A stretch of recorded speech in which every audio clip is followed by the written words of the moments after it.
नारायणपेट जिले मुस्तखर में कांग्रेस के जिले सदर के शिव कुमार रेड्डी की जानिब से आज टेट का इम्तिहान लिखने वाले उम्मीदवारों की सहूलत के लिए मुफ्त ट्रांसपोर्ट का इंतजाम किया गया, जिसकी वजह से टेट उम्मीदवारों को काफ़ी सहूलत हुई। कांग्रेस कायदीन ने टेट लिखने वाले उम्मीदवारों की रहबरी की।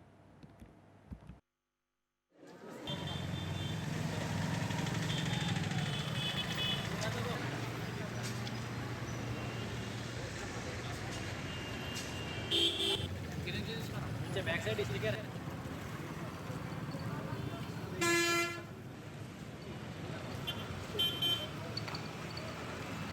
आज जो है नारायणपेट में कांग्रेस पार्टी हमारे शिव कुमार रेड्डी साहब की सदारत में आज कांग्रेस पार्टी की जानिब से जो टेट एग्ज़ाम के लिए नारायणपेट सराउंडिंग जो भी डिस्ट्रिक्ट और अदर डिस्ट्रिक्ट से जो भी स्टूडेंट्स के लिए आज हमने कांग्रेस पार्टी की जानिब से हेल्प डेस्क इंफॉर्मेशन सेंटर का इनकाद अमल में लाया गया और बहुत सारे स्टूडेंट्स को यहाँ बस स्टैंड से जो है अपने उनके सेंटर्स तक पहुँचाया गया, टू व्हीलर्स के ज़रिए और हमारे ऑटोज़ के ज़रिए फ्री में।